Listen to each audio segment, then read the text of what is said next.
गोपति ज्ञान तारणी तरणि समनि गुरु संसार निभा धर्म ज्योत जिनवरि अर्घति अर्घ जो भय विनाश भव्य जो मुनो ममल ज्ञान पर देव को, गुरु को, धर्म को, साक्षी को बारंबार नमस्कार। श्री तारण तारण शाकाचार्य ग्रंथराज जी। देवी देवं नमस्कृतं लोकालोके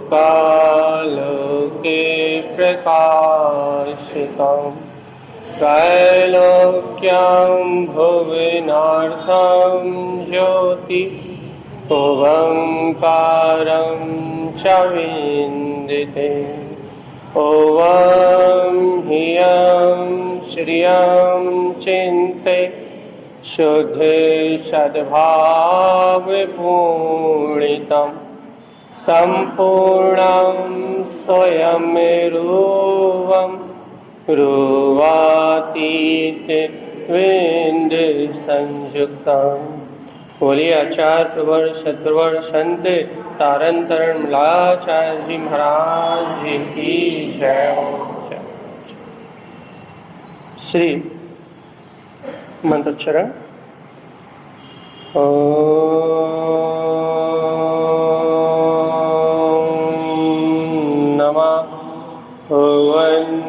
सिद्ध नमो नमः। ओम नमः ओं सिद्ध नमो नमः। ओम नमः ओं सिद्ध नमो नमः।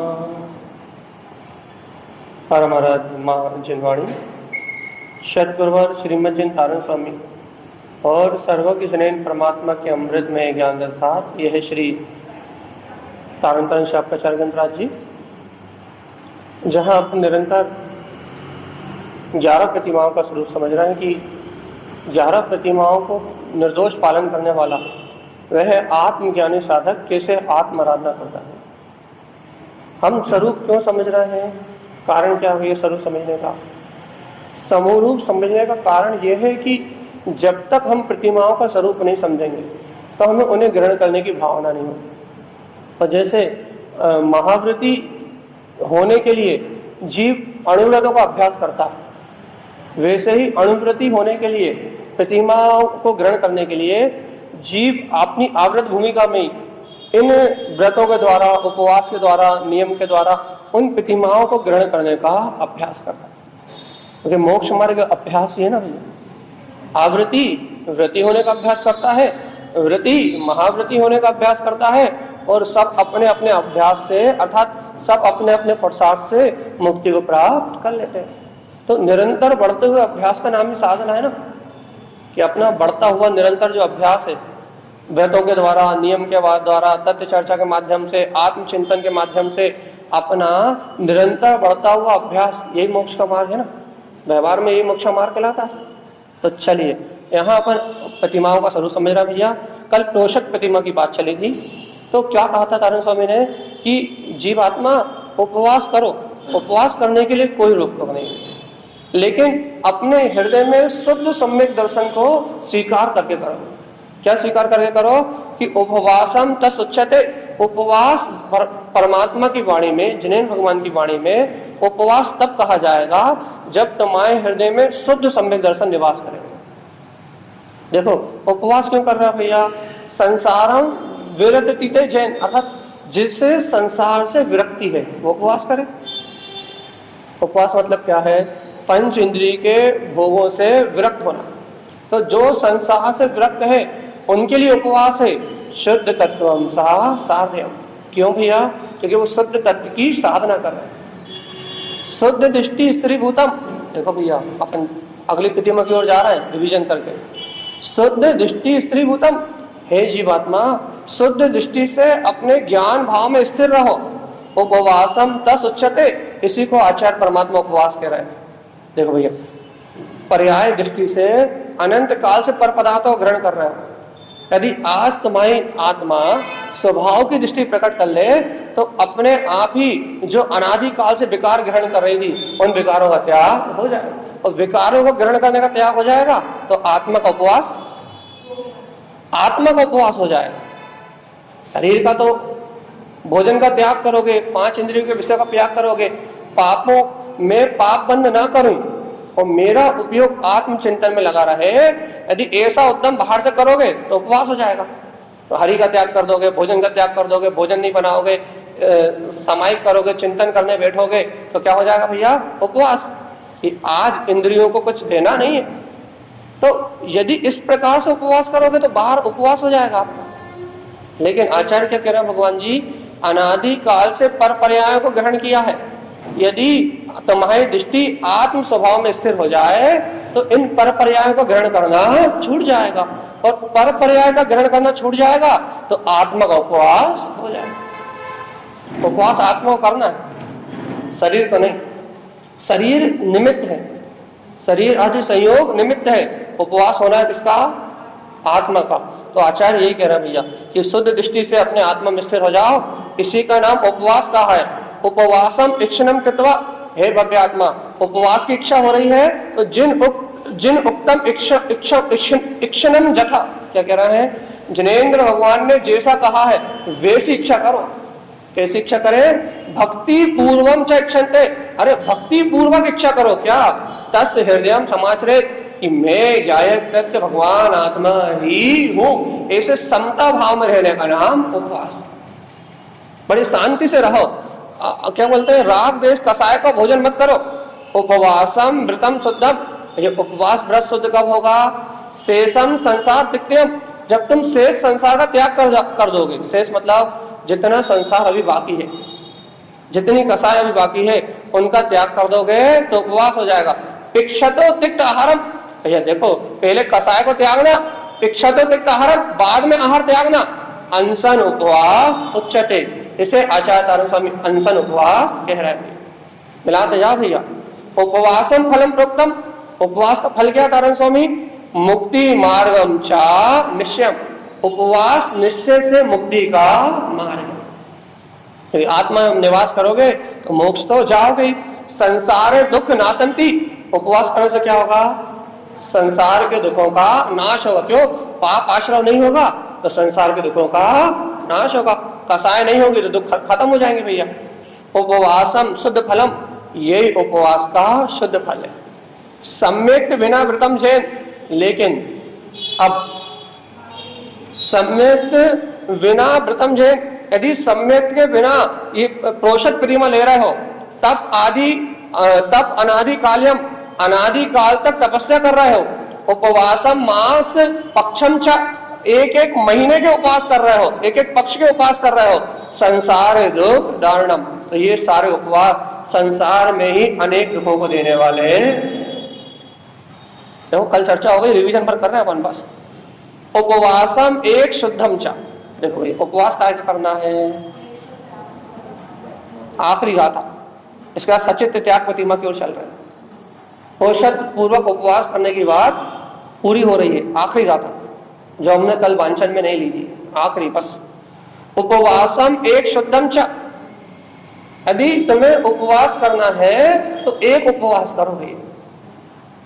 तो कौन सा उपवास करो? उपवासम एक शुद्धम च, अरे उपवास तो उसका नाम है जहां एकमात्र शुद्ध भाव की प्राप्ति हो। क्योंकि बिना शुद्ध भाव के आप शुभ अशुभ भाव भी करोगे तो आश्रव हुए बिना नहीं रहेगा, और जब तक आश्रव होगा आत्मा में तब तक उपवास नहीं होगा भैया। एक देश तो सम्यक दर्शन करके अनंत संसार का आश्रव तो टालो। आत्मा में अनंत संसार का आश्रव होना बंद हो जाए तो श्रद्धान अपेक्षा से आश्रव का त्याग, आत्मा भी अपने ज्ञायक स्वभाव की प्रतीति में लीन रहने लगे, अपने ज्ञान भाव में आचरण करने लगे। यदि भैया 2 चौकड़ी कसाय का अभाव कर दे, व्रती हो जाए तो भैया आत्मा ज्ञान से त्यागी, ज्ञानी, ज्ञान अपेक्षा से त्याग, अब ज्ञानी हो गया भैया।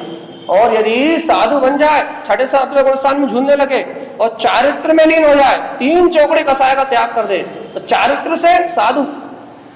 भैया 3 अपेक्षाओं से त्याग करना है, 3 अपेक्षाओं से उपवास करना है भैया। एक श्रद्धान अपेक्षा से, एक ज्ञान अपेक्षा से, एक चारित्र अपेक्षा से। अपेक्षा कही हमने, तो अब आप अपना कौन सा त्याग कर रहे हो? अब आप देख लो, अपनी भूमिका में श्रद्धान अपेक्षा से कर सकते हैं। यदि व्रत आदि अंगीकार कर रहे हो तो शुद्ध ज्ञान की विशेषता से और विशेष रूप से ज्ञान पूर्वक कर सकते हो भाई। करो तो, अभ्यास तो करो, और जब साधु होंगे तब की बात तो अलग है। ये सच्चे बनना भैया, नहीं तो संसार नहीं मिटेगा। तारण स्वामी कह रहे हैं क्या? उपवासम एक शुद्धम चा। उपवास क्या है? मात्र एक शुद्ध भाव की प्राप्ति करना ही उपवास है। आपको शुद्ध भाव प्रकट हो जाए तो आपको उपवास, मन शुद्धम तत्व साध्यम। क्या कह रहे हैं? देखो देखो, अपना मन काहे के लिए आता है? विषयों की ओर, वासनाओं की ओर। उपवास भी करो तो नाना प्रकार की चिंताओं की ओर। लेकिन आचार्य तारण स्वामी के कहते हैं भैया उपवास कब मानेंगे? मन शुद्धम, मन में शुद्धता हो। और क्या हो भैया? मन शुद्धम तत्व साध्यम, मन के पवित्रता हो और मन काय की साधना में लगे, तत्व साध्यम, अपने तत्व की साधना में मन लगे, तो उसका नाम उपवास है। उपवास करना है आपको तो करो, कोई दिक्कत नहीं है। लेकिन मन में मायाचारी, छल कपट और कसाय चल रही हो तो उपवास करोगे तो फल मिलेगा।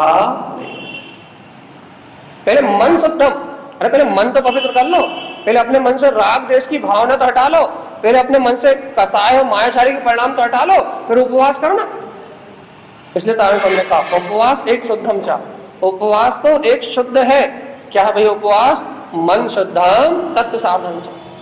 मन की निर्मलता सहित जो तत्व की साधना है उसका नाम उपवास है भैया। तब प्रोषद पूर्वक उपवास ये प्रतिमा पलेगी, उपवास नाम का व्रत पलेगा। क्या कह रहे हैं तारण स्वामी? मुक्ति श्रेयम पथम शुद्धम। सुनो सुनो, ये जो मन की निर्मलता सहित, जो शुद्ध तत्व के सिद्धांत सहित जो उपवास होता है वो कैसा है? मुक्ति श्रेयम पथम शुद्धम। ये उपवास ही मुक्ति का श्रेष्ठ शुद्ध पथ है भैया, मुक्ति का शुद्ध मार्ग है। ये प्रोषद पूर्वक उपवास करना यह निर्वाण का कारण है। आपका उपवास मोक्ष का फल देगा। प्राप्तम तत्र ना संशय।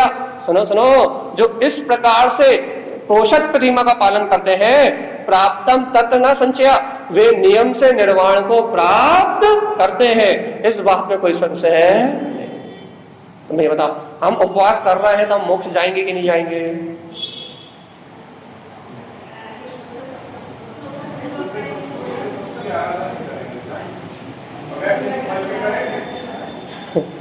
हम उपवास कर रहे हैं, मोक्ष जाएंगे कि नहीं जाएंगे? हमें तो ये बता दो।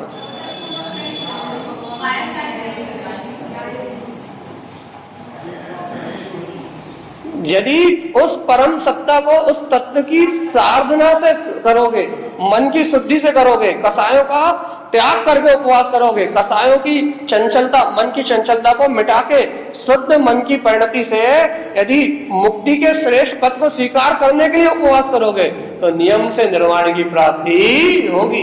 तो भैया यदि मुक्ति के पद को स्वीकार नहीं करोगे और उपवास करोगे तो 84 लाख योनि में परिभ्रमण। उपवास करना है, उपवास, लेकिन ऐसा करना है जो निर्वाण की ओर ले जाए। देखो अपन ने दुनिया को दिखाने के लिए, समाज को दिखाने के लिए बहुत सारे व्रत कर लिए, बहुत सारे उपवास कर लिए, बहुत सारे पर्यूषण निकल गए, बहुत सारी अष्टमी निकल गई, 14 निकल गई, 16 कारण भावनाएं निकल गई, रत्नत्रय निकल गए, रवि व्रत निकल गए, सब निकल गए, लेकिन दुनिया को दिखाने के लिए या फिर पुण्य की प्राप्ति के लिए। वर्तमान में हमारा जीवन पुण्य की प्राप्ति में लगा रहे तो भी अच्छी बात है। चलो भाई तुमने पुण्य का अर्जन कर लिया, पाप से हट गए, यदि मन की शांति से करा है तो, यदि वही मन की शांति से नहीं करा तो पुण्य भी नहीं मिला। यदि तुमने मान लो मन की शांति पूर्वक यदि तुमने उपवास वगैरह करे हैं तो चलो अच्छा भैया, उस दिन तुमने पाप नहीं करा, कम से कम पापाचार में प्रवृत्ति नहीं करी, कम से कम पुण्य कमा लिया, ठीक है मान लिया भैया। भगवान जी अब तो मुक्ति का फल चाहिए कि नहीं चाहिए? अभी तक जो हो गया सो हो गया, अज्ञानता में पाप भी कर लिए और अज्ञानता में पुण्य भी कर लिया। अज्ञानता में पुण्य पाप दोनों कर लिए कि नहीं कर लिए, और अनंत बार कर लिए कि नहीं कर लिए। अब जब अज्ञानता में पुण्य भी कर लिया, पाप भी कर लिया, तो अब क्या विचार है? अब मोक्ष जाने का विचार है कि नहीं? अब जन्म मरण से छूटने का विचार है कि नहीं?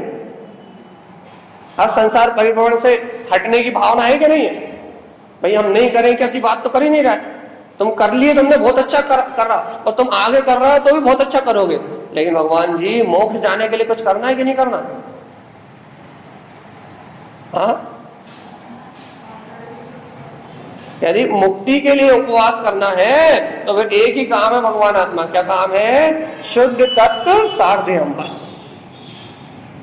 शुद्ध भाव प्रकट करोगे तो राग देश का आश्रय छूटेगा, और राग देश का आश्रय छूटेगा तो आत्मा अनाहारी प्रकट हो जाएगा।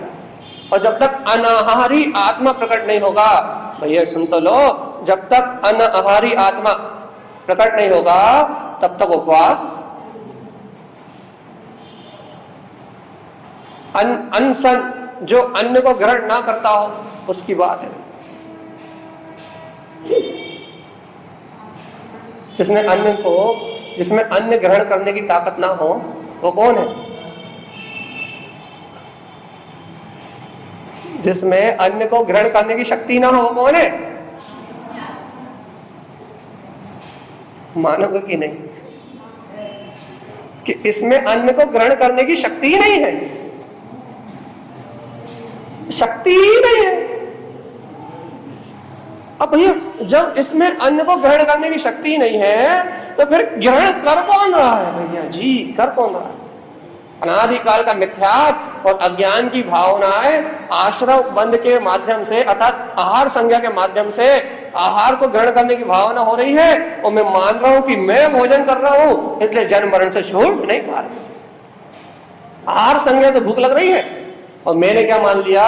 भूख मुझे लग रही है। अब भूख मुझे लग रही है तो केस खट्टा खाना है, मीठा खाना है, चिरपरा खाना है, बाजार का खाना है, घर का खाना है, 16 का खाना है, 18 खाना है, फिर वो नाना प्रकार के। तो पेट की भूख तो कम है लेकिन मन की भूख ज्यादा, तो उसकी डिमांड ज्यादा है। इसलिए ताना स्वामी दोनों का टंटा ही मिटा रहे हैं। वो सीधा कह रहा है आत्मा तो खाता है ही नहीं, आत्मा का ग्रहण करना ही नहीं है। और कहना मन जो नाना प्रकार के व्यंजन की इच्छा करता है, मन शुद्धम, तो मन को शुद्ध कर लो। भगवान की वाणी का चिंतन करके जीव कितना खाएगा? 3 लोक का अनाज तो तू खा चुका, और कितना खा चुका? तो भैया कब तक खाएगा? अरे कब तक अपने जो तू निगल रहा है वो ही निकाल रहा है, और फिर वही निकल रहा है, वही साइकिल तो चल रही है। कुछ नया है क्या? वही पुद्गल परमाणु ग्रहण कर रहा है, वही पुद्गल परमाणु छोड़ रहा है, अनंत बार ग्रहण कर लिए, अनंत बार छोड़ दिए। नया क्या है? कुछ नया है? और तुम तो कुछ नया बता दो। आज हलवा है, कल पूड़ी है, नया क्या है भगवान जी? वही तो है जो अनंत बार ग्रहण कर लिया और अनंत बार निकाल दिया, वही तो है। और नया क्या है? कुछ नया है? हम जब नया ही नहीं है तो आसक्ति किस चीज की? कुछ नया ही नहीं है, और कुछ नवीन हो तो आसक्ति करो, कुछ नया मिल रहा तो आसक्ति करो। वही पुद्गल परमाणु अनंत काल से ग्रहण करे, और वही पुद्गल परमाणु आज भी ग्रहण कर रहा है, और वही पुद्गल परमाणु भैया ग्रहण करके छोड़ रहा है, और फिर उन्हीं का आश्रम कर रहा है, फिर उन्हीं का बंद कर रहा है, और फिर 4 गति 84 लाख योनियों में घूम रहा है। तो वही के वही तो है। अच्छा भैया अपन जो प्रणालियों की चर्चा करो तो ग्रहित पढ़ना है, अग्रहित पढ़ना है। ग्रहित वर्णाएं क्या होती है भैया? जिन्हें आप पहले एक बार ग्रहण कर चुके हो, डबल से ग्रहण करो तो। अग्रहित क्या होती है? जिन्हें आज तक ग्रहण नहीं किया। तो भगवान आत्मा, लेकिन एक पंच परावर्तन में आपने ग्रहण नहीं किया, लेकिन इसके पूर्व के पंच परावर्तन में तो ग्रहण किया है। हाँ, लेकिन आगम में ऐसा कथन भी आता है कि पुद्गल इतने अनंत अनंत है, जीव कितने ही ग्रहण कर ले लेकिन सब पुद्गल परमाणु ग्रहण कर ही नहीं सकता, कभी नहीं कर सकता। अपन कहते हैं कि अपन पूर्ण की अपेक्षा से कह देते हैं इस संसार में सारे पुद्गल परमाणु को ग्रहण किया, लेकिन कर्णाणु की गहराई में जाओ तो कर ही नहीं सकता, क्योंकि इतने अनंत अनंत। तो क्या बात चल रही है अपनी कि अपन वो ही ग्रहण कर रहे हैं जो अनंत बार ग्रहण कर चुके, एक मोटे तौर पे। तो अब जब अपन वही ग्रहण कर रहे हैं तो बताओ, वही निकाल रहा है, वही ग्रहण कर रहा है, वही आश्रव कर रहा है, वही बंद कर रहा है, और फिर वही निजरा हो रही है उनकी, और फिर आश्रव वही कर रहे हैं, फिर वही बंद कर रहे हैं। अब मुंह से खाने से भी वही लगा लो, और यहाँ कर्मों के ग्रहण करने से भी वही लगा लो, वही का वही तो परिणमन चल रहा है। तुम्हें नया क्या मिल रहा है ये तो बताओ। वो रसना इंद्री, वो मन पागल है कि आज खट्टा मिल गया, फिर नमकीन मिल गया, फिर मीठा मिल गया, फिर शिरपरा मिल गया, वो रसमलाई मिल गई, वो गुलाब जामुन मिल गए, वो कचौड़ी मिल गई, और वो परम पूरी मिल गई, वो हलवा मिल गया। ये मन पागलपन कर रहा है, ये मिल रहा है।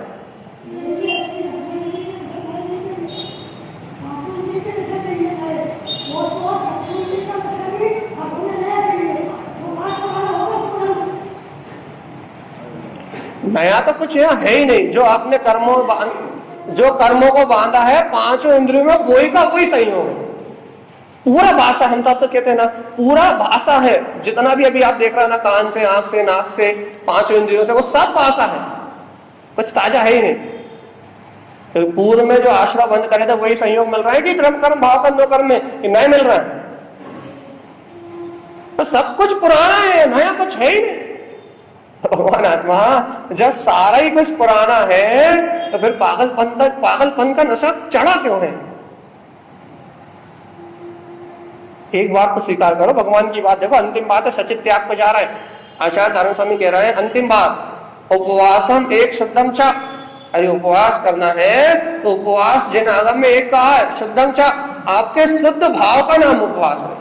आपके अंतर में शुद्ध तत्व की भावना प्रकट होती है तो आप उपवासी हो, अनंत काल से उपवासी हो। आज तक आपने कुछ ग्रहण ही नहीं किया। और क्या करना है? मन शुद्धम, हे भव्य आत्मा, मन की निर्मलता सहित ये विचार करना है कि कब तक खाऊंगा, कितना खाऊंगा, कब तक ये खाने का विकल्प करता रहूंगा। ये मन तो इन पांच इंद्रियों के, रसना इंद्रिय के भोग के लिए ललायक रहता है, पांच इंद्रिय के भोग के लिए पागल रहता है। कब तक मैं इसे खिला खिला के संतुष्ट करूंगा? अब तो मुझे इसका निरोध करना है। मन शुद्धम, ऐसा विचार करते हुए तत्व साधम, तत्व का आराधन करो कि मैं शुद्ध तत्व, शुद्ध आत्मा हूं। उद्गल अचेतन जड़ पदार्थ से मेरी आत्मा कोई संबंध नहीं है। ऐसे तत्व की साधना करो तो क्या होगा? मोक्ष का श्रेष्ठ पथ, जो शुद्ध मोक्ष का पथ है, वो प्रकट हो जाएगा। तो तारण स्वामी कहते हैं प्राप्तम तत्व न संचय, वो मुक्ति की प्राप्ति होगी, इस बात में कोई संशय अपने को होगी कि नहीं? सही बता दो भगवान जी, अपने को मुक्ति की प्राप्ति होगी कि नहीं होगी? तारण स्वामी के अनुसार सदुपवास हो रहा है कि नहीं? हाँ, नहीं हो रहा?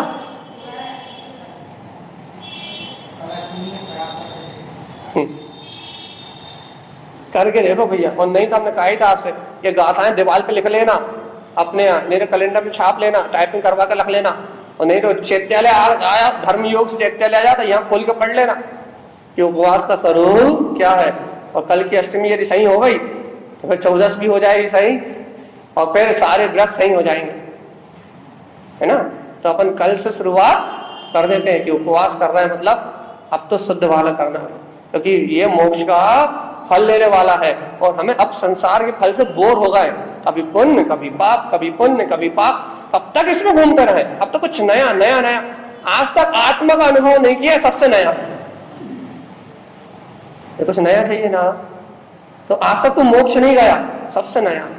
नर्क भी चला गया, निबोध भी चला गया, 84 लाख योनि सब जगह चला गया, लेकिन आज तक ये जीव आत्मा मुक्ति में नहीं गया। कुछ नया ही करने का उत्साह है तो कुछ ऐसा नया करो कि जो बिल्कुल अद्भुत, जो तीनों लोगों में प्रशंसनीय हो। आज तक नया काम ये है कि तूने शुद्ध आत्मा का अनुभव नहीं किया है। नया नया करना है तो तू आत्मा का अनुभव कर ले, नया नया, बिल्कुल अब भी ताजा ताजा, बिल्कुल अपने ज्ञान उपयोग में अपने निरंजन तत्व का चिंतन करते हुए बिल्कुल नवीन अनुभव, मैं ही गायक परमात्मा हूं। इससे अच्छी कोई बात?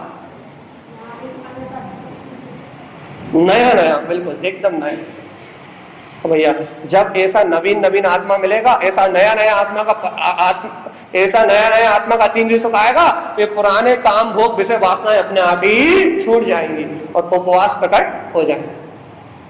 उपवास प्रकट करने हैं, तोषक पूर्वक उपवास करना है, शल्य को त्यागना है और अंतरात्मा में रमण करना है। प्रतिमा लेनी कि नहीं? आज से अभ्यास, कल से अभ्यास चालू, ठीक है ना?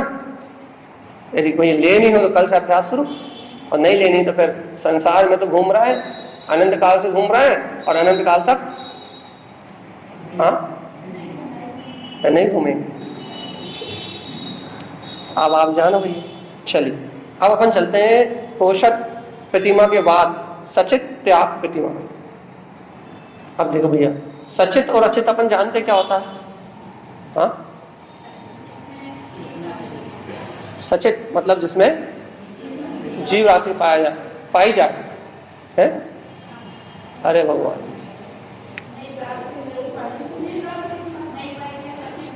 सचित और अचित क्या होता है? चलिए सचित क्या होता है वो तो आप अब तो सब समझ जाओगे। पहले सचित क्या होता है और अचित क्या होता है ये बताओ।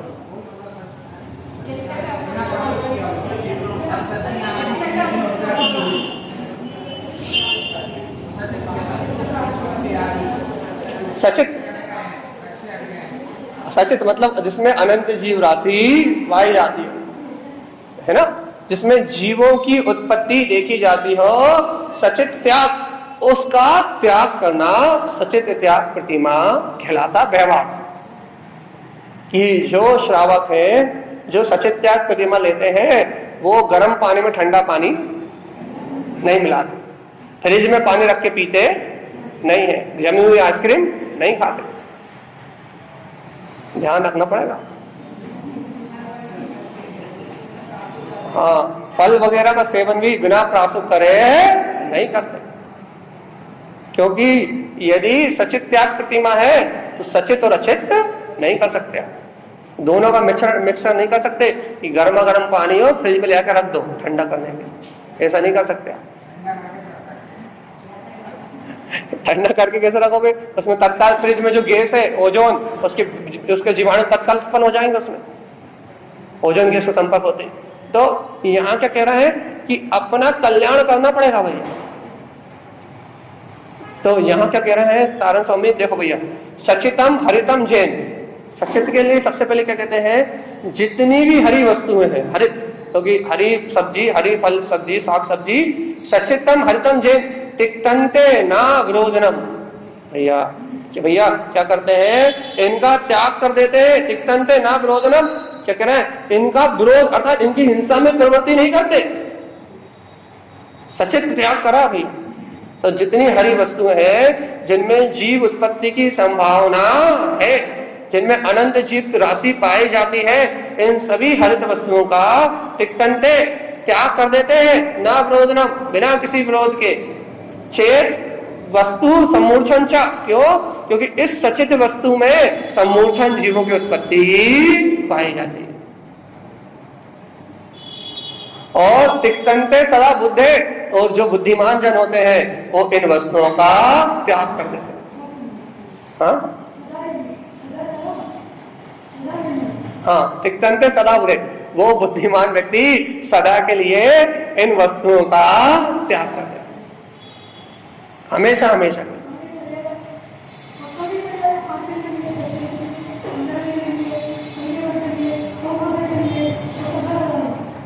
अब सचित त्याग प्रतिमा वाला है ना अपन, तो क्या कह रहे हैं? इन वस्तुओं का त्याग कर देते हैं। सचित हरितम तिक्तम च, सचित और हरित वस्तुओं का त्याग करके अचेत साधन च तिक्तम, अचेतन की साधना त्यागते हैं। अब ये और मिला लो, जो अचेतन जड़ पदार्थ है, क्योंकि उनके अंतर में चेतना का जागरण हुआ, चेतन की वृत्ति जागी है। भैया देखो, यदि आगम के अनुसार देखो तो क्या है? सचित मतलब क्या? यदि आपका चित्त राग देश में हो रहा है, इंद्रिय विषय भाव में हो रहा है, अज्ञान भाव अचेतन जड़ पदार्थों में आपका चित्त हो रहा है, तो आपका चित्त सचित है। सचित है। क्यों सचित है भैया? क्योंकि राग देश आदि के परिणाम से जो आत्महिंसा के कसाय के जो भाव हो रहे हैं वही तो सचित बना है। इससे आपकी आत्मा का घात हो रहा है, आत्मा भाव मरण कर रही है, ये तो सचित अवस्था है। तो तारण स्वामी कह रहे हैं जिन्होंने सचित और हरित का त्याग कर दिया है उन्होंने क्या छोड़ दिया है? अचेत साधम च तिक्तम, उन्होंने अचेतन की साधना छोड़ दी है, अचेतन की श्रद्धा छोड़ दी है, क्षण भंगुर पदार्थों में सत्यता की मान्यता छोड़ दी है। उन्हें अचेतन पदार्थों से कोई लेना देना नहीं है। घर से, मकान से, दुकान से, मंदिर से, चैत्यालयों से, बाहर की व्यवस्था से उन्हें कुछ लेना देना नहीं है। क्यों नहीं है? क्योंकि अचेत साधन अचेतन को साधना छोड़ दिया, चेतन की साधना कर रहा है, सचेत त्याग है ना। तो अब चित्त में ऐसे परिणाम नहीं कर सकता जिससे अनंत आश्रय बंद की परंपरा चले गई, कर ही नहीं सकता। क्यों? क्योंकि राग देश करेगा तो अचित हो जाएगा, सचित हो जाएगा। राग देश करेगा क्या हो जाएगा? सचित हो जाएगा, उसका चित्त राग देश में हो जाएगा, राग देश की प्रवृत्ति में आचरण करने लगेगा। बस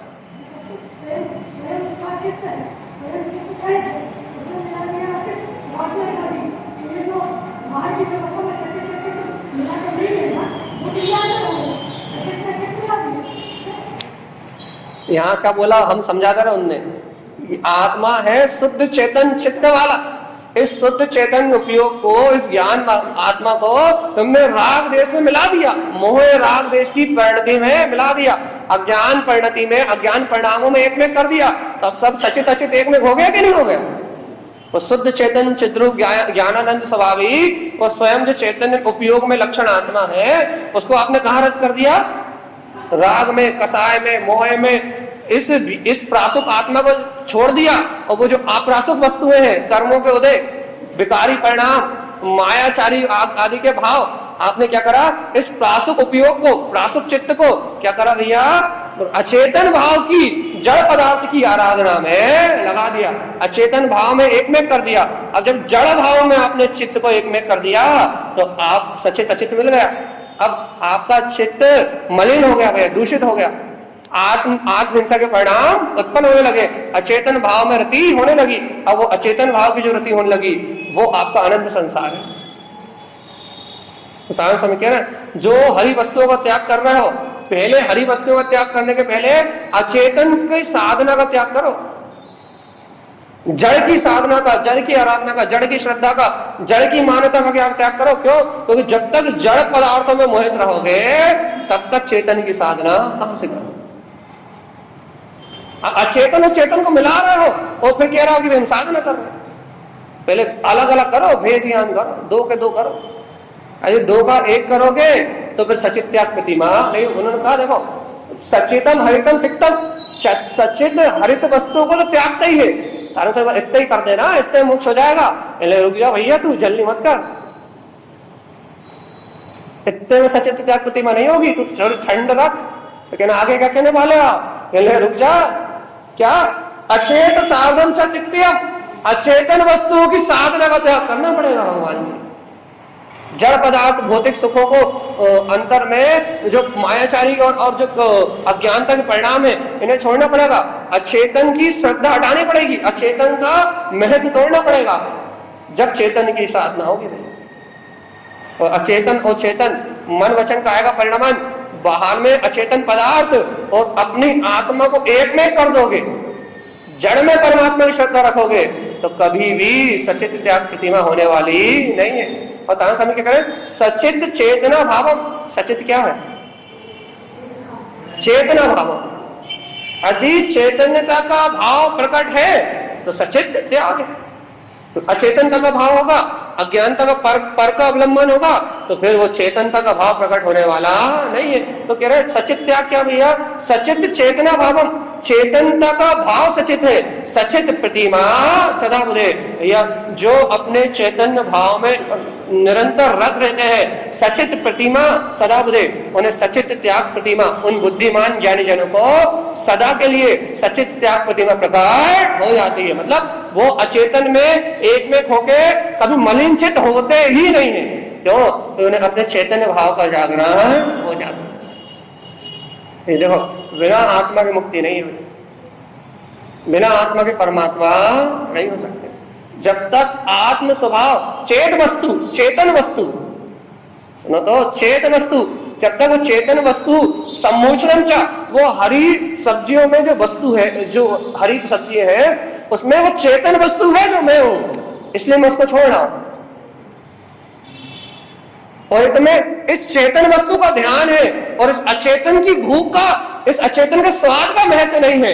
इन इंद्रियों में पोषण का महत्व नहीं है, तो फिर तुम उसका त्याग करोगे और तो सचित त्याग प्रतिमा कहलाएगी। फिर सावधानी आ जाएगी। क्या सावधानी आ जाएगी? कि जहां जहां सम्मूर्छन जीव की बहुलता पाई जाती है, जहां जहां सम्मूर्छन जीव 2 इंद्रिय 3 इंद्रिय आदि जीवों की उत्पत्ति का अर्थात विकलांतरीय जीवों का जहां जहां उत्पत्ति स्थान देखा जाता है, उन सब चीजों का त्याग। सचित में अचित नहीं मिलाएंगे, ठंडे में गर्म पानी नहीं मिलाएंगे। अरे ये तो बाहर में ठंडे में गर्म नहीं मिलाएंगे, अंतर में अचेतन में चेतन नहीं मिलाएंगे, अचेतन में चेतन का मिलान नहीं करेंगे। जैसे भौतिक सुख इसमें सुख नहीं मानेंगे, आध्यात्मिक सुख को सुख मानेंगे। ज्ञान आनंद को अपना आनंद मानेंगे, मन के आनंद को अपना आनंद नहीं मानेंगे। चेतन में अचेतन नहीं मिलाएंगे। वो तो तारण स्वामी है, वो तो छाती ठोक के कहते हैं निर्माण करना है तो ऐसे ही होगा। भाई मायाचारी करना है तो दुनिया कर ही रही है, दुनिया के साथ चलो जाओ और मायाचारी करो। निर्माण करना है, शुद्ध मोक्ष का भीतर पंथ प्रकट करना है तो आचार्य श्रीमद चिंतानंद स्वामी की बात स्वीकार करनी होगी। और श्रीमद चिंतानंद स्वामी कहते हैं यदि सचित हरि वस्तुओं का त्याग कर रहे हो तो अचेत साधन से नित्यम, अचेतन पदार्थों की नोट की साधना छोड़नी पड़ेगी। वो पुण्य के वजह से आता है, मेरे लोभ करने से नहीं आता। वो अज्ञानता का साधन छोड़ना पड़ेगा। अज्ञानता पर में परमात्मा की स्थापना करती है, परमात्मा मेरे अंतर में प्रकट होता है, बाहर कहीं परमात्मा दिखाई नहीं देता। अचित अचेतन का त्याग और चेतन की व्यक्तता, मैं चेतन आत्मा हूं, तो क्या भगवान जी भौतिक पदार्थों के भोग को छोड़ना पड़ेगा। भौतिक पदार्थ धन दौलत रुपया पैसा लाड़ी गाड़ी मकान दुकान ये सब अचेतन क्षणभंगुर, एक समय में विनाशिक। कुछ भी हो, तुम उसी पत्थर से मंदिर बना दो या उसी पत्थर से ताजमहल बना दो, उसी पत्थर से कुतुब मीनार बना दो, कुछ भी बना दो, सबका विनाश निश्चित है। अचेत तुम चेतन हो कि नहीं ये बताओ बस। बोध, अपनी अंतर आत्मा की जागृति का बोध। क्यों? क्योंकि सचित त्याग है भैया। सचित त्याग मतलब जहां आत्महिंसा होगी ऐसे परिणामों का त्याग, चाहे वो शुभ हो चाहे अशुभ हो, आत्महिंसा नहीं चाहिए। अरे भगवान जी सचित त्याग करा है मतलब जागृति में आ गया है, जागृति में आ गया, अपने आप को चेतन में परमात्मा शुद्ध आनंद स्वरूप परमात्मा अनुभव कर लिया है। और उस आनंद स्वरूप परमात्मा का अनुभव कर लिया है तो जगत में जितने भी आनंद स्वरूप भगवान आत्मा है वो जहां भी दिखाई दे रहा है उनको ग्रहण करने का त्याग कर दिया। जब मैं आनंद स्वरूप परमात्मा हूं तो दूसरे आनंद स्वरूप परमात्मा को, दूसरे जीव को कष्ट कैसे दे सकता? जब मैं परम सत्य परम ज्ञान में आचरण करने वाला मैं ज्ञायक स्वरूपी परमात्मा हूं तो भगवान जी मेरे समान अन्य आनंद स्वरूप भगवान आत्मा को मैं कैसे पीड़ा पहुंचा सकता हूं? इसलिए सब छोड़ दिया। भैया उन्हें स्वाद, भैया हरि के बिना कैसे स्वाद आता होगा? भैया मजा तो पालक खाने में ही आता है, मजा तो फूल गोभी पत्ता गोभी खाने में ही आता है ना, मजा तो धनिया की चटनी खाने में ही आता है। तो कैसे छोड़ दी? और सदा के लिए कैसे छोड़ दी? अरे भगवान जी महा जीव जीव जीव सम्मूर्छन जीव, अब जब महा जीव दिखाई दे रहे हैं तो भैया अब उन समस्त जीवों की जो रक्षा का अनुकंपा का जो भाव आ रहा है, अपने चेतन की जो जागृति हो गई है उस चेतन की जागृति में सब अवक्ष का त्याग कर दिया है, स्वयं परमात्मा बनने के मार्ग पे निकल गए, चेतना के बोध में आ गए, इसलिए सचित त्याग हुआ। चेतन का अंतर में बोध जागा है और जब चेतन का बोध जागा है तो अचेतन पदार्थों का त्याग हुआ। यह सचित त्याग प्रतिमा भैया कि चैतन्य का बोध आगे, चैतन्य का बोध जागे, चैतन्य भाव में रति करे तो उन अचेतन जड़ पदार्थ से विरक्ति आए।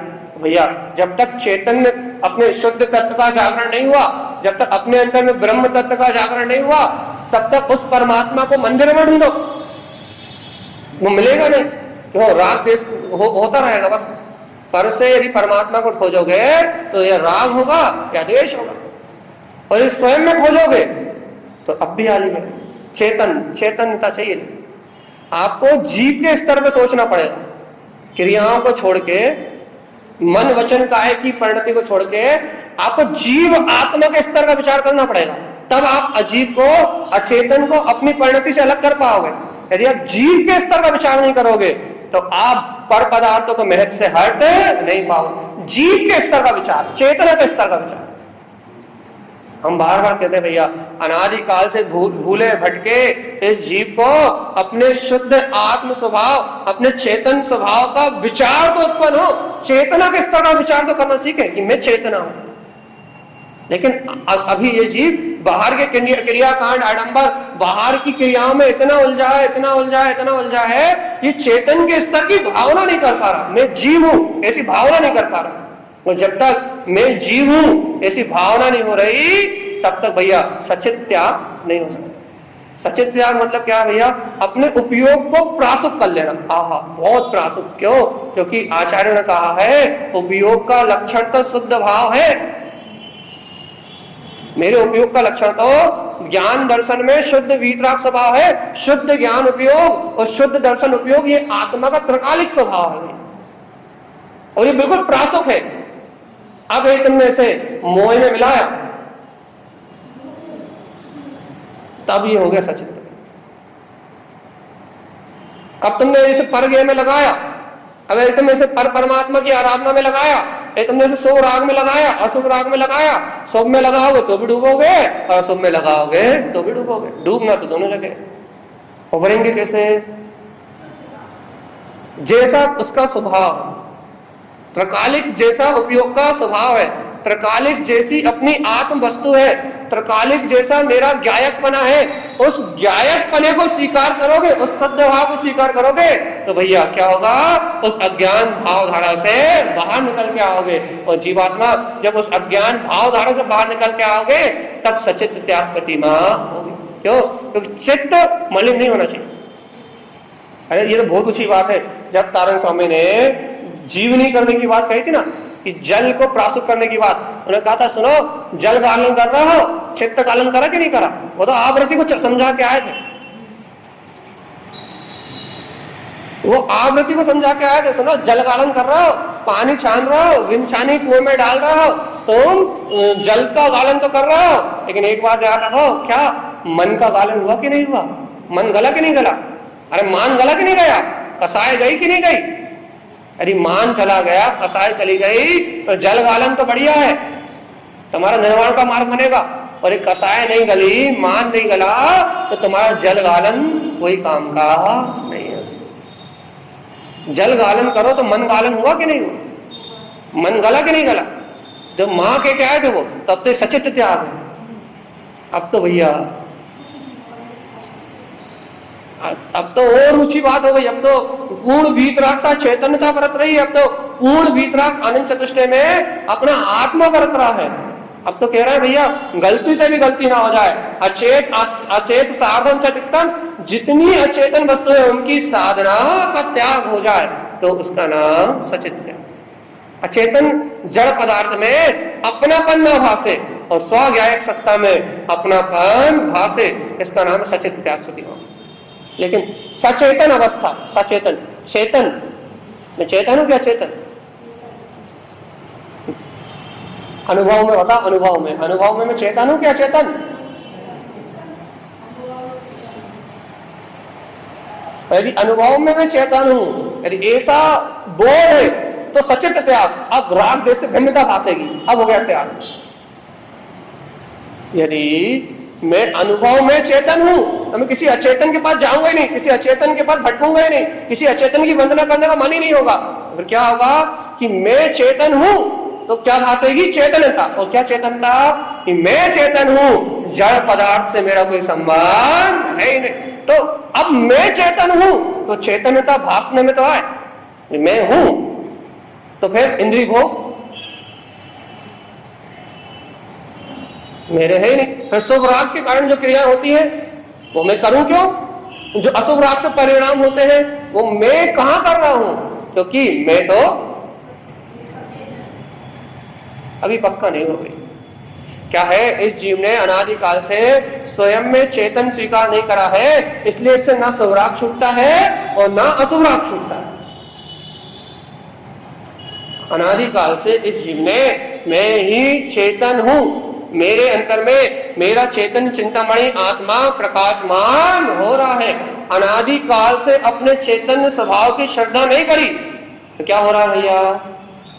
धन अच्छा लग रहा, क्योंकि धन जड़ है, आत्मा का सुख नहीं दे सकता। देखो ये हम कहें धन जड़ है तो आपको स्वीकार होता है, प्रत्येक हम कहें आप मंदिर आ रहे हो जड़ है तो स्वीकार नहीं होता, क्योंकि धन में पाप के भाव को तो फिर भी जीव मान लेता है, हम ये पाप कर रहे हैं तो हम गलत कर रहे हैं, लेकिन हम कहें मंदिर जा रहे हो तो गलत कर रहे हो, तो वो नहीं मानता। ये क्या करें, मंदिर जाना बंद कर दे, हम आपके प्रवचन सुनना बंद कर दे क्या? कर दो, इससे अच्छी बात नहीं है, लेकिन सुनना बंद करके वहां चले जाना जहां सुनाई नहीं देता। बिल्कुल टोटल बंद कर दो, एक भी मत सुनना।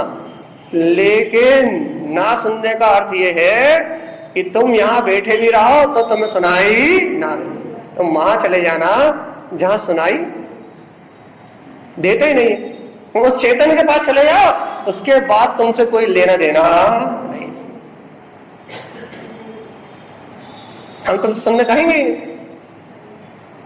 और ये तुम वहां नहीं जा रहा है, उस चैतन्य को, उस चिदानंद परमात्मा को, चेतन में सत्ता को यदि स्वीकार नहीं कर रहा है तो तुम्हें पर के राग से कोई बचा सकता नहीं है, तुम्हें पुत्र के राग से नहीं बचा सकता, घर के राग से नहीं बचा सकता, समाज के राग से नहीं बचा सकता, शुभ क्रिया आडंबरों के राग से कोई नहीं बचा सकता।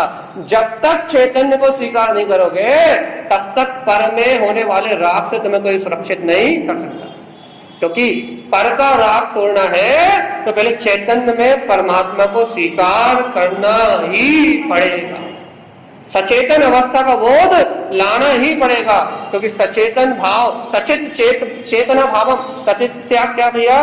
चेतन भावम, स्वयं के चित्त में स्वयं का बोध, चैतन्य का बोध यदि ये हो जाए तो तारण स्वामी कह रहे हैं सचित प्रतिमा सदा बुझे, ये सदा काल के लिए सचित त्याग प्रतिमा हो गई।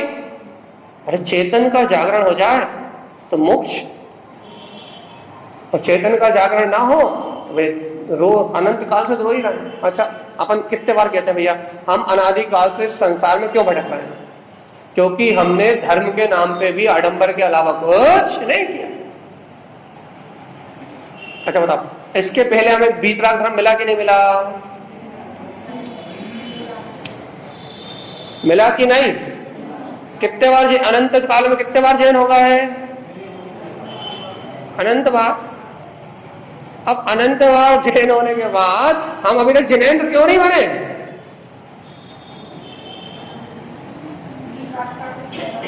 क्योंकि वहां जो जिनेंद्र परमात्मा ने जो जिन स्वरूप आत्मा, जो वीतराग स्वभाव कहा था, उसको स्वीकार नहीं किया, जैन धर्म को क्रिया में पालन किया। अब क्रिया में वीतराग धर्म को नहीं स्वीकार किया, राग से वीतराग धर्म को पालन किया। अब जब राग से पालन करोगे तो भैया वीतराग धर्म का विरोधी राग है, तो तुमने राग से उसका पालन किया। अच्छा, वीतराग का विरोधी क्या है? रागी है ना। तो आपने जैन धर्म को भी वीतरागता को ग्रहण करने की जगह राग से पालन किया, तो मोक्ष कैसे जाओगे? वहां तो वीतरागता ग्रहण करते तो टनाटन अभी तक संसार में होते ही नहीं। वो 100 कैरेट सोना है वीतराग धर्म, जैन धर्म 100% अहिंसा परमो धर्मा, ये 100% सोना है, एकदम प्योर सोना है। वीतरागता ज्ञायक अर्थात अपने साक्षी भाव के अलावा किसी की चर्चा है नहीं, ये 100% 100 कैरेट सोना है। अब ऐसे शुद्ध वीतराग धर्म को आपने राग पूर्वक पाला, लेकिन वीतरागता के राग पूर्वक नहीं पाला, क्रियाओं के राग पूर्वक पाला। वीतरागता आत्मा चेतना को स्वीकार नहीं किया, उस ज्ञायक को स्वीकार नहीं किया, वहां की होने वाली क्रियाओं को, सामाजिक परंपराओं को स्वीकार किया। भैया अब सामाजिक परंपराओं को स्वीकार किया तो हम खुद चिल्ला रहे हैं कि अनंत बार जैन हो गए लेकिन आज तक मुक्ति ही नहीं मिली। हम खुद चिल्ला रहे हैं, कौन सुनने वाला है? तो बताओ कौन है सुनने वाला?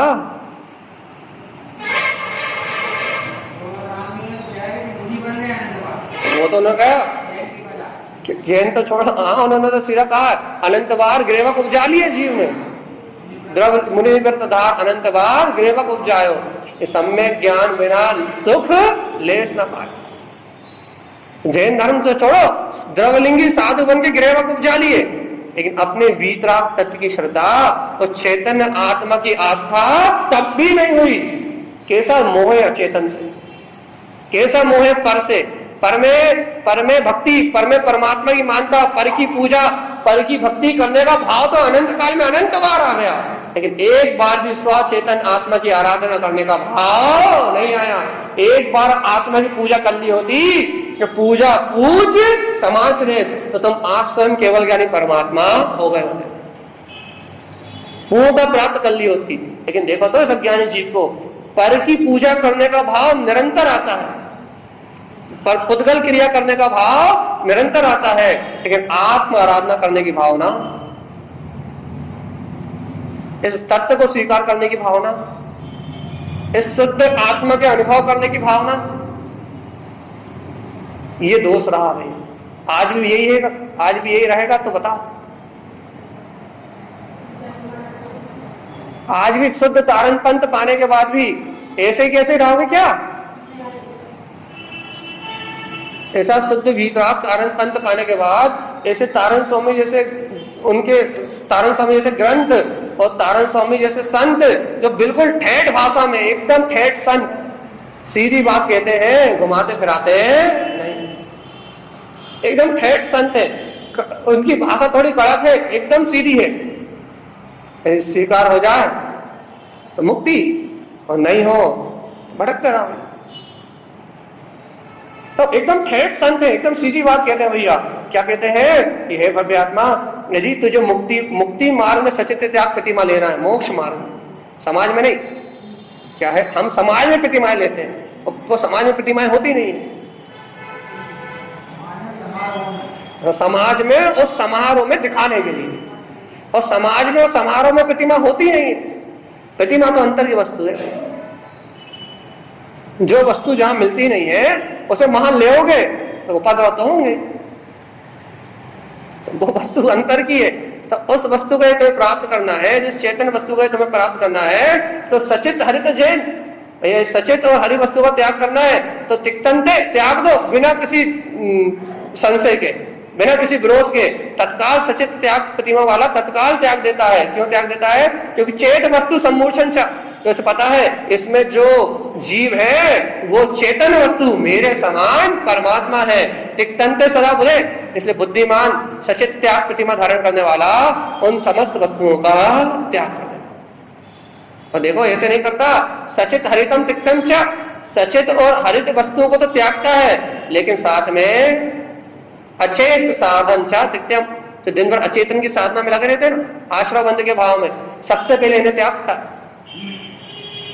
मां हरि का त्याग, और अंतर में राग देश के विकार परिणाम का त्याग। सचित चेत भावम, सचित त्याग क्या है? अपने चैतन्य भाव की उपलब्धि, अपने ज्ञायक भाव की उपलब्धि, अपने में अपने परमात्म पद का जागरण, कि जैसा जनेश्वर परमात्मा ने कहा है, जैसा वीतरागी सर्वज्ञ देव की वाणी में आया है, वैसे ही अनंत चतुष्टय परमात्मा मेरे अंतर में है। ऐसे अपने वीतराग पद को स्वीकार करता है। सचित प्रतिमा सदा बुधे, वो बुद्धिमान जीव सदा सचित त्याग प्रतिमा का पालन करता है। निर्वाण जाएगा, निर्वाण।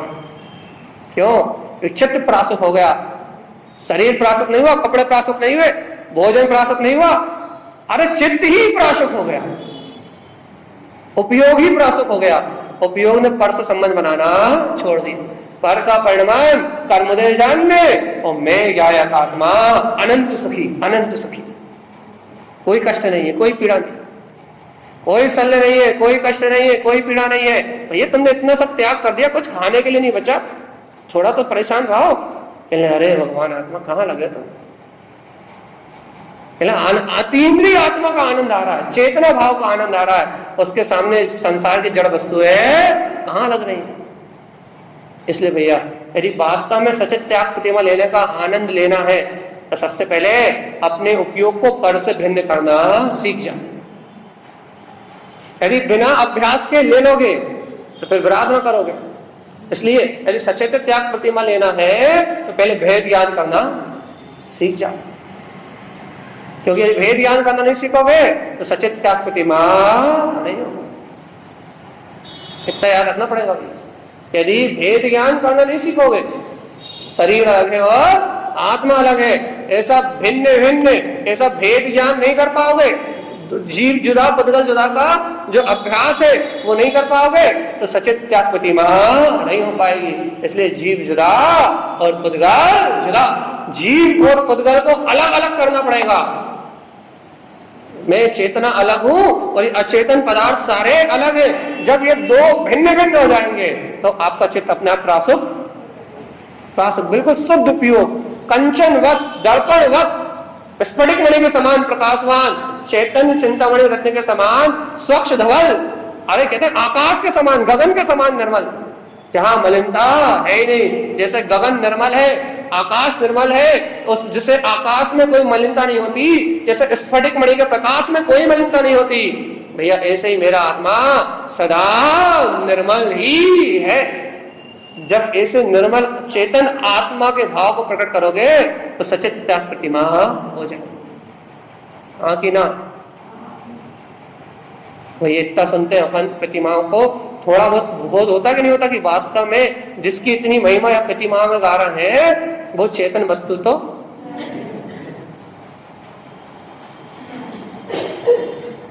जिसको बचाना है, जिसकी रक्षा करना है, जिसके कल्याण के लिए सारी बात कर रहे हैं, वो कहीं नहीं है। कहाँ है?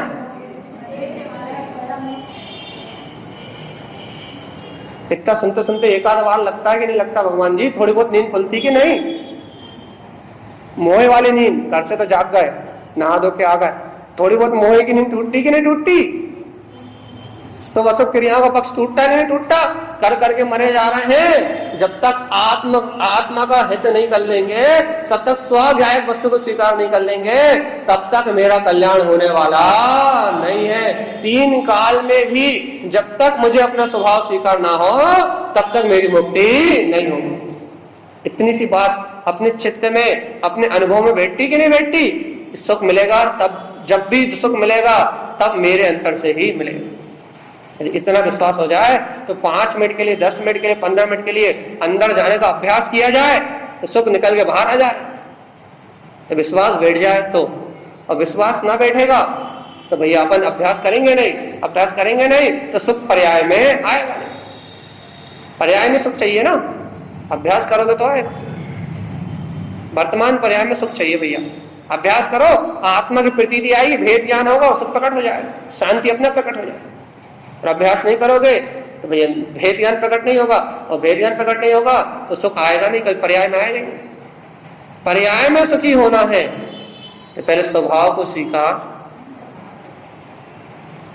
सूत्र ही मूल मंत्र भैया, यदि पर्याय में सुख का वेदन करना है, पर्याय में अतीन्द्रिय आनंद का वेदन करना है तो तुझे पहले स्वभाव को स्वीकार करना होगा। स्वभाव को स्वीकार करके श्रद्धा अंदर जाएगी, ज्ञान अंदर जाएगा, तब आनंद निकल के बाहर आएगा। और ये श्रद्धा स्वभाव की नहीं होगी, ज्ञान अंदर नहीं जाएगा तो आनंद कहां से आएगा? कल रात में क्या कहा था? सभी आत्माओं में ज्ञान है, लेकिन धन्य धन्य है वे भक्त जी जिनके ज्ञान में आत्मा है। क्योंकि तो जिनके ज्ञान में आत्मा आ जाता है वो जीव परमात्मा हो जाता है। तो जिनके ज्ञान में आत्मा नहीं आता वो 4 गति 84 लाख योनियों में, ज्ञान होते हुए भी 4 गति 84 लाख योनियों में भटकता। तो वही पक्की बात, और टाइम हो गया। आत्मा में ज्ञान है। अब मेरा जो ज्ञान फालतू लगा हुआ है इंद्रिय में, विषयों में, भोगों में, इसकी चिंता में, उसकी चिंता में, घर में, गृहस्थी में और नाना प्रकार के प्रपंच में, यदि उस ज्ञान में आत्मा आ जाए ना तो धन्य धन्य धन्य धन शोभनिक मांगलिक जय जयवंत कल्याणकारी महासुखकारी वो आनंद बरस जाएगा। और यदि जब तक वो अपने ज्ञान में नहीं आएगा तब तक घुट घुट के जीने के अलावा और कुछ है। तो ये पक्का हो गया, आत्मा में ज्ञान है, आत्मा में ज्ञान है। अब उस ज्ञान में आत्मा है मेरे को पक्का विश्वास है कि मैं ही आत्मा हूं। यदि ज्ञान में आत्मा है तो सुख और आनंद के अलावा कुछ है ही नहीं। तुम सदा सदा के लिए अनंत सुखी हो जाओगे और ये अनंत सुख मेरा है, ना जिसे कोई लूट सकता, ना जिसे कोई चुरा सकता, ना कर्म से बाधित कर सकते। ये शाश्वत अक्षय सुख मेरा ही स्वभाव है। एक बार स्वीकार कर लो तो अनंत काल के लिए सुखी हो जाओ। ठीक है भैया, ऐसे ही सर्व भगवान का हम समस्त भक्तजनों के लिए मंगल में उपदेश है। बोलिए आचार्य प्रवर सतगुरुवर संत तारण धर्मलाल चार्य जी महाराज की जय हो।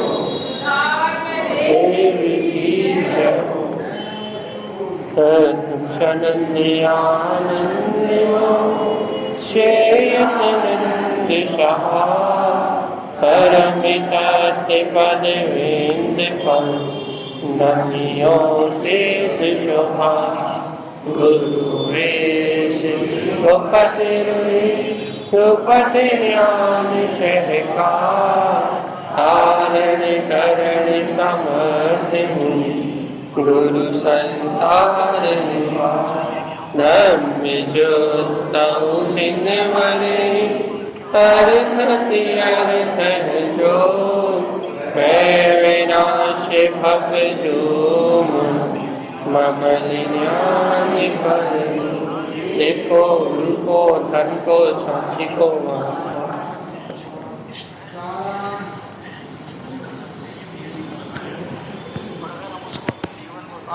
निश्चित रूप से हम रिकॉर्डिंग बंद कर लो।